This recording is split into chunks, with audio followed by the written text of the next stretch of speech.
a terra será desolada. Os seus pecados se acumularam até ao céu, e Deus se lembrou das iniquidades dela. No cálice em que vos deu de beber, dai-lhe a ela em dobro. Quanto ela se glorificou, e em delícias esteve, dai-lhe outro tanto em tormento e pranto, porque diz em seu coração: estou assentada como rainha, e não sou viúva, e não verei o pranto. Portanto, num dia virão as pragas, a morte, e o pranto, e a fome, e será queimada no fogo, porque é forte o Senhor Deus que a julga. E os reis da terra, que se prostituíram com ela, e viveram em delícias, a chorarão, e sobre ela prantearão, dizendo: ai, ai daquela grande Babilônia, aquela forte cidade, pois numa hora veio o seu juízo. Apocalipse 18, 5 a 10. Os moradores da terra, que se enriqueceram com a abundância de suas delícias, estarão de longe pelo temor do seu tormento, chorando e lamentando, e dizendo: ai, ai daquela grande cidade, que estava vestida de linho fino, de púrpura e de escarlata, e adornada com ouro e pedras preciosas e pérola, porque numa hora foram assoladas tantas riquezas. Apocalipse 18, 3, 15 e 16. Tais são os juízos que caem sobre Babilônia no dia da ira de Deus. Ela encheu a medida de sua iniquidade, veio o seu tempo, está madura para a destruição. Quando a voz de Deus põe fim ao cativeiro de seu povo, a um terrível despertar daqueles que tudo perderam no grande conflito da vida. Enquanto perdurou o tempo da graça, estiveram cegos pelos enganos de Satanás, e desculpavam sua conduta de pecado. Os ricos se orgulhavam de sua superioridade sobre aqueles que eram menos favorecidos, mas obtiveram suas riquezas violando a lei de Deus. Negligenciaram alimentar o faminto, vestir o nu, tratar com justiça e amar a misericórdia. Procuraram exaltar-se e obter a homenagem de seus semelhantes. Agora estão despojados de tudo que os fazia grandes, e se encontram desamparados e indefesos. Olham com terror para a destruição dos ídolos que antepuseram ao seu Criador. Venderam a alma em troca das riquezas e gozos terrestres, e não procuraram enriquecer para com Deus. O resultado é que sua vida foi um fracasso. Seus prazeres agora se transformaram em amargura, seus tesouros em corrupção. Os ganhos de uma vida inteira foram, em um momento, varridos. Os ricos lastimam a destruição de suas soberbas casas, a dispersão de seu ouro e prata. Mas suas lamentações silenciam pelo temor de que eles próprios devem perecer, juntamente com os seus ídolos.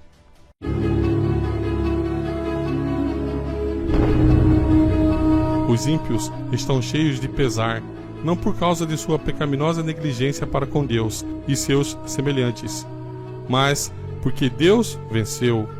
Lamentam que o resultado seja o que é, mas não se arrependem de sua impiedade. Se pudessem, não deixariam de experimentar todo e qualquer meio para vencer.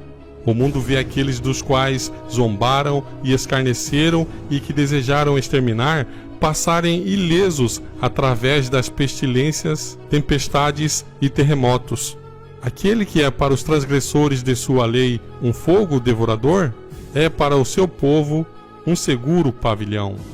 O ministro que sacrificava a verdade a fim de alcançar o favor dos homens, percebe agora o caráter e influência de seus ensinos. É evidente que os olhos oniscientes o estiveram acompanhando enquanto se achava ao púlpito, enquanto andava pelas ruas, enquanto se confundia com os homens nas várias cenas da vida.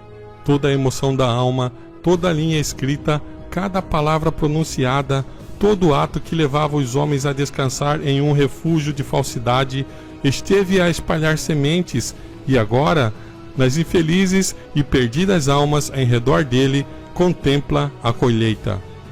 Diz o Senhor: curam a ferida da filha de meu povo levianamente, dizendo: paz, paz, quando não há paz. Entristecestes o coração do justo com falsidade, não o havendo eu entristecido, e esforçastes as mãos do ímpio para que não se desviasse do seu caminho mau e vivesse. Jeremias 8, 11, Ezequiel 13, 22. Ai dos pastores que destroem e dispersam as ovelhas do meu pasto. Eis que visitarei sobre vós a maldade de vossas ações. Uivai, pastores, e clamai, rebolai-vos na cinza, principais do rebanho, porque já se cumpriram os vossos dias para serdes mortos. E não haverá fugida para os pastores, nem salvamento para os principais do rebanho. Jeremias 23, 1 e 2, 25, 34 e 35. Ministros e povo veem que não mantiveram a devida relação para com Deus. Veem que se rebelaram contra o autor de toda a lei reta e justa. A rejeição dos preceitos divinos deu origem a milhares de fontes para males, discórdias, ódio, iniquidade, até que a terra se tornou um vasto campo de contenda, um poço de corrupção. Este é o quadro que ora se apresenta aos que rejeitaram a verdade e preferiram acalentar o erro. Nenhuma linguagem pode exprimir o anelo que o desobediente, o desleal, experimenta por aquilo que para sempre perdeu, a vida eterna.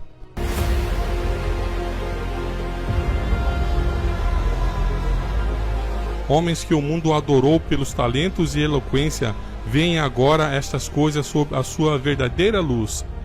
Compenetraram-se do que perderam pela transgressão e caem aos pés daqueles que cuja falsidade zombaram, com desprezo, confessando que Deus os amou. O povo se vê iludido, um acusa ao outro de o ter levado à destruição. Todos, porém, se unem em acumular suas mais amargas condenações contra os ministros. Pastores infiéis profetizaram coisas agradáveis, levaram os ouvintes a anular a lei de Deus e a perseguir os que queriam santificar. Agora, em seu desespero, esses ensinadores confessam perante o mundo sua obra de engano. As multidões estão cheias de furor. Estamos perdidos, exclamam. E vós sois a causa da nossa ruína. E voltam-se contra os falsos pastores. Aqueles mesmos que mais os admiravam pronunciarão as mais terríveis maldições sobre eles. As mesmas mãos que os coroavam de lauréis levantar-se-ão para destruí-los. As espadas que deveriam matar o povo de Deus são agora empregadas para exterminar os seus inimigos. Por toda parte há contenda e morticínio. Chegará o estrondo até a extremidade da terra, porque o Senhor tem contenda com as nações. Entrará em juízo com toda a carne. Os ímpios entregará à espada.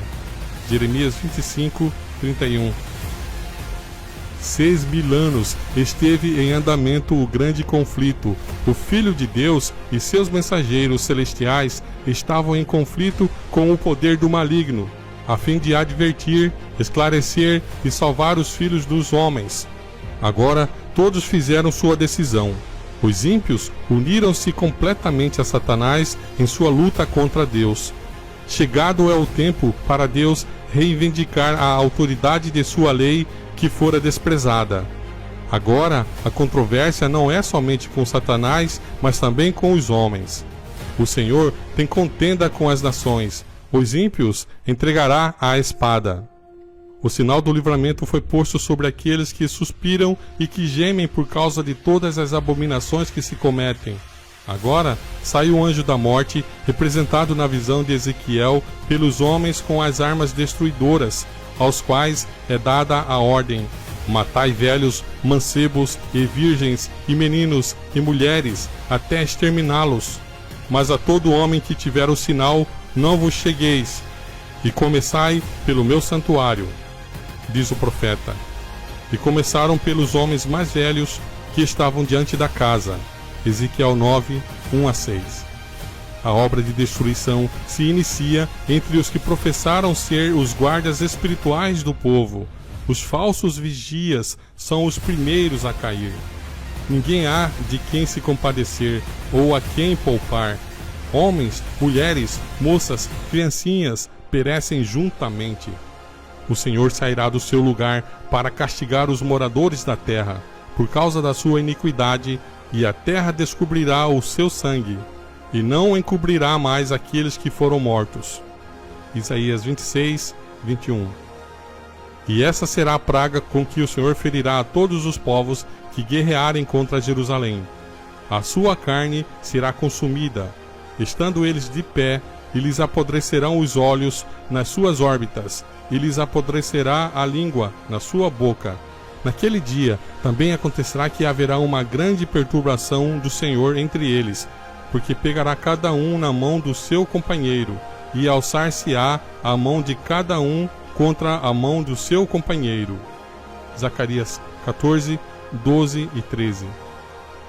Na desvairada contenda de suas próprias e violentas paixões, e pelo derramamento terrível da ira de Deus sem mistura, sucumbem os ímpios habitantes da terra. Sacerdotes, governadores e povo, ricos e pobres, elevados e baixos.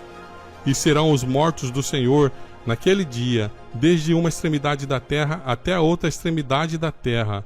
Não serão pranteados, nem recolhidos, nem sepultados. Jeremias 25, 33.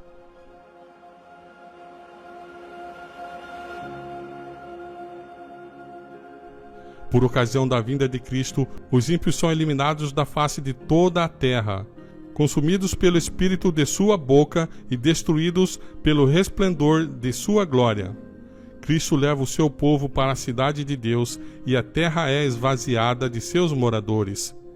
Eis que o Senhor esvaziou a terra, e a desola, e transtorna a sua superfície, e dispersa os seus moradores.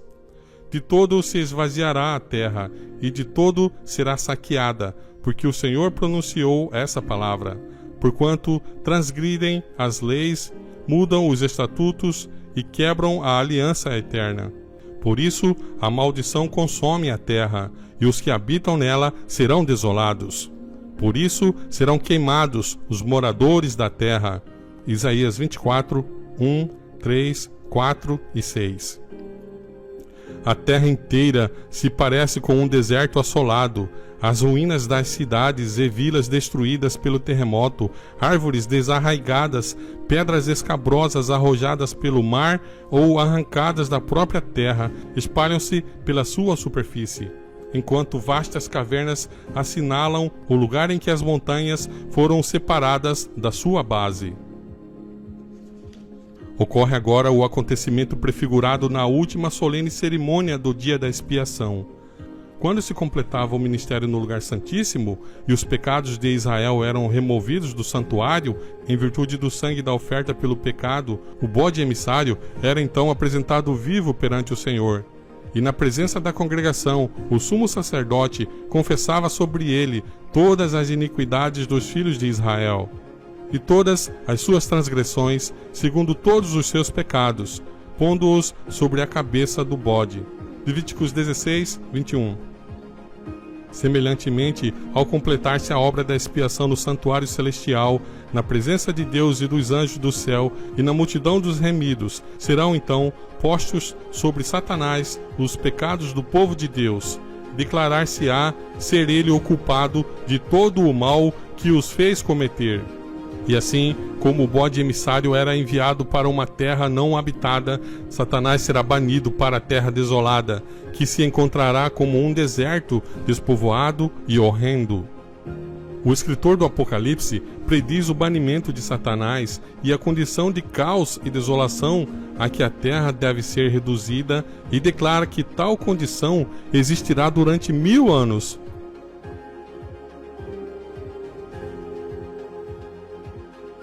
Depois de apresentar as cenas da segunda vinda do Senhor e da destruição dos ímpios, continua a profecia. Vi descer do céu um anjo que tinha a chave do abismo e uma grande cadeia na sua mão. Ele prendeu o dragão, a antiga serpente, que é o diabo e Satanás, e amarrou-o por 1000 anos, e lançou-o no abismo, e ali o encerrou, e pôs selo sobre ele, para que não mais engane as nações, até que os 1000 anos se acabem, e depois importa que seja solto por um pouco de tempo. Apocalipse 20, 1 a 3. Que a expressão abismo representa a terra em estado de confusão e trevas é evidente de outras passagens. Relativamente à condição da terra, no princípio, o relato bíblico diz que era sem forma e vazia, e havia trevas sobre a face do abismo. Gênesis 1, 2. A profecia ensina que ela voltará, em parte ao menos, a essa condição. Olhando ao futuro para o grande dia de Deus, declara o profeta Jeremias: observei a terra, e eis que estava assolada e vazia, e os céus, e não tinham a sua luz. Observei os montes, e eis que estavam tremendo, e todos os outeiros estremeciam. Observei e vi que homem nenhum havia, e que todas as aves do céu tinham fugido. Vi também que a terra fértil era um deserto, e que todas as suas cidades estavam derribadas. Jeremias 4, 23 a 26. Aqui deverá ser a morada de Satanás com seus anjos maus durante 1000 anos. Restrito à terra, não terá acesso a outros mundos para tentar e molestar os que jamais caíram. É neste sentido que ele está amarrado. Ninguém ficou de resto sobre quem ele possa exercer seu poder. Está inteiramente separado da obra de engano e ruína que durante tantos séculos foi seu único deleite. O profeta Isaías, vendo antecipadamente o tempo da queda de Satanás, exclama: como caíste do céu, ó Lúcifer, filho da alva?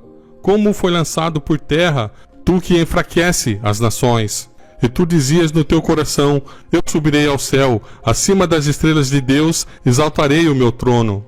Serei semelhante ao Altíssimo, e contudo levado serás ao inferno, ao mais profundo do abismo. Os que te virem te contemplarão, considerar-te-ão e dirão: é esse o varão que fazia estremecer a terra e que fazia tremer os reinos? Que punha o mundo como um deserto e assolava as suas cidades? Que a seus cativos não deixava ir soltos para suas casas? Isaías 14, 12 a 17. Durante 6.000 anos, a obra de rebelião de Satanás tem feito estremecer a terra. Ele tornou o mundo como um deserto e destruiu as suas cidades. E a seus cativos não deixava ir solto. Durante 6.000 anos, o seu cárcere, o sepulcro, recebeu o povo de Deus. E ele os queria conservar cativos para sempre. Mas Cristo quebrou os seus laços, pondo em liberdade os prisioneiros. Mesmo os ímpios agora se acham colocados fora do poder de Satanás, e sozinho com os seus anjos maus permanecerá ele a compenetrar-se dos efeitos da maldição que o pecado acarretou. Todos os reis das nações, todos eles jazem com honra, cada um na sua casa, sepultura. Mas tu és lançado da sua sepultura como um renovo abominável. Com eles não te reunirás na sepultura, porque destruíste a tua terra e mataste o teu povo. Isaías 14, 18 a 20. Durante 1000 anos, Satanás vagueará de um lugar para outro na terra desolada, para contemplar os resultados da sua rebelião contra a lei de Deus. Durante esse tempo, os seus sofrimentos serão intensos. Desde a sua queda, a sua vida de incessante atividade baniu a reflexão. Agora, porém, está ele despojado de seu poder e entregue a si mesmo para contemplar a parte que desempenhou desde que a princípio se rebelou contra o governo do céu, e para aguardar com temor e tremor o futuro terrível em que deverá sofrer por todo o mal que praticou e ser punido pelos pecados que fez com que fossem cometidos.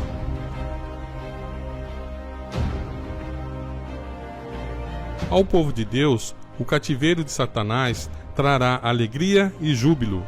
Diz o profeta: acontecerá que no dia em que Deus vier a dar-te descanso do teu trabalho e do teu tremor e da dura servidão com que fizeram servir, Então proferirás este dito contra o rei de Babilônia, representando aqui Satanás, e dirás: como cessou o opressor, já quebrantou o Senhor o bastão dos ímpios e o cetro dos dominadores, aquele que feria os povos com furor, com praga incessante, o que com ira dominava as nações, agora é perseguido, sem que alguém o possa impedir. Isaías 14, 3-6. Durante os 1000 anos entre a primeira e a segunda ressurreição, ocorrerá o julgamento dos ímpios. O apóstolo Paulo indica esse juízo como um acontecimento a seguir-se ao segundo advento. Não julgueis antes do tempo, até que o Senhor venha, o qual também trará à luz as coisas ocultas das trevas e manifestará os desígnios dos corações. 1 Coríntios 4, 5.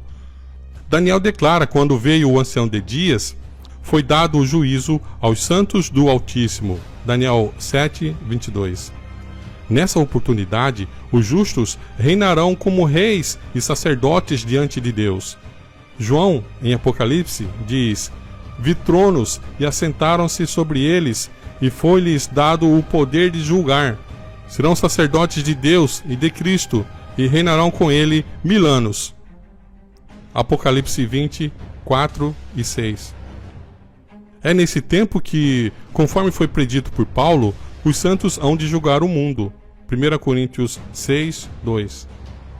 Em união com Cristo, julgam os ímpios, comparando seus atos com o código, a Escritura Sagrada, e decidindo cada caso segundo as ações praticadas no corpo. É então determinada a parte que os ímpios devem sofrer segundo as suas obras, e registrada em frente ao seu nome no livro da morte. Igualmente, Satanás e os anjos maus serão julgados por Cristo e seu povo. Diz Paulo: não sabeis vós que havemos de julgar os anjos? 1 Coríntios 6, 3. E Judas declara que os anjos que não guardaram o seu principado, mas deixaram a sua própria habitação, reservou na escuridão e em prisões eternas até o juízo daquele grande dia. Judas 6. Ao fim dos 1000 anos, ocorrerá a segunda ressurreição. Então, os ímpios ressuscitarão dos mortos, comparecendo perante Deus para a execução do juízo escrito. Assim, o escritor do Apocalipse, depois de descrever o ressurgir dos justos, diz: mas os outros mortos não reviveram até que os 1000 anos se acabaram. Apocalipse 20, 5. A respeito dos ímpios, Isaías declara: serão amontoados como presos numa masmorra, e serão encerrados num cárcere, e serão visitados depois de muitos dias. Isaías 24, 22.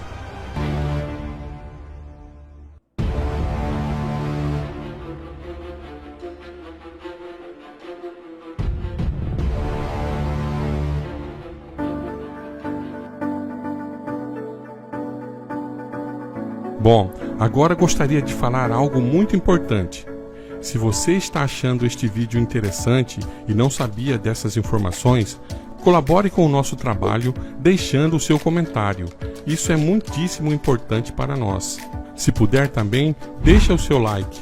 Se não for inscrito ainda, inscreva-se e acione o sininho para ser notificado dos próximos vídeos. E compartilhe.